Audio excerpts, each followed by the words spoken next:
Hello guys, welcome to my YouTube channel fact post. आज हम कुछ रहस्यों के बारे में जानेंगे, तो चलो शुरुआत करते हैं। दुनिया कई रहस्यों से भरी पड़ी है।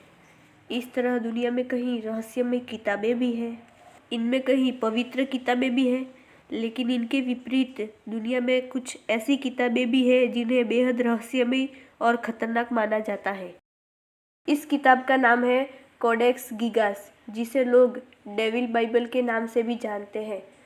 मान्यताओं के अनुसार इस किताब को 13वीं शताब्दी में एक बेनेडिक्टाइन मठ में सन्यासी द्वारा लिखा गया था। इस सन्यासी ने अपने पंथ के कुछ महत्वपूर्ण नियमों का उल्लंघन किया था, जिसके कारण बोहेमिया के राजा ने उसे दीवार में चुनवा देने का आदेश दिया।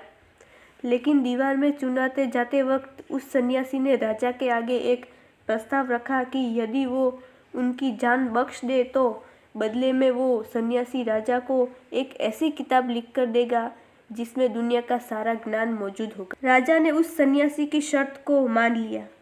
उसे इस किताब को लिखने के लिए सभी जरूरी सामान को भिजवा दिया गया और उसे एक रात का समय दिया। लेकिन एक रात में एक ऐसी किताब को लिखना जिससे बेशुमार रहस्य हो वाकई नामुमकिन था। आधी रात आने को हुई थी। तब उस सन्यासी को लगा कि यह काम मुझसे अब होने से रहा। तब उस सन्यासी ने शैतानी मंत्रों द्वारा लूसीफर का आह्वान किया।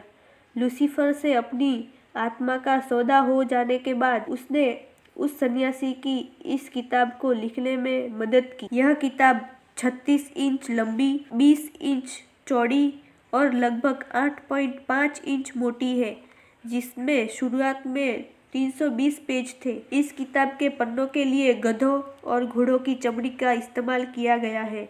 इसका वजन लगभग 34 किलो के आसपास है और इसमें अनोखे प्रकार की शिल्पकारी की गई है। यह किताब मध्यकालीन युग की सबसे बड़ी हस्तियों में से एक है। इन किताब में बाइबल के अनोखे अंशों और उपदेशों को लिखा गया है, लेकिन किताब के कुछ पन्ने पलटने के बाद डेविल की एक 19 इंच लंबी तस्वीर बनाई गई है, जिसमें डेविल यानी शैतान को अपने असली रूप में दर्शाया गया है। इस तस्वीर के बाद कुछ पन्नों पर अजीब तरह के कर्मकांडों और कलापों का जिक्र किया गया है, जो कि ऐसी तांत्रिक क्रिया है जिसके द्वारा डेविल से संपर्क किया जा सकता है।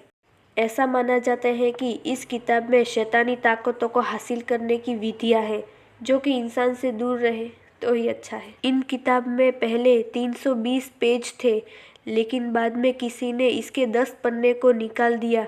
इन 10 पन्नों को किसने निकाला, क्यों निकाला, यह किसी को भी पता नहीं है। यह अभी भी एक राज है। यह किताब अब सीजेक पब्लिक के नेशनल लाइब्रेरी में रखा गया है। इस किताब पर आज भी कहीं रिसर्च चल रहे हैं। वीडियो पसंद आए तो वीडियो को लाइक कर दो और चैनल को सब्सक्राइब कर दो।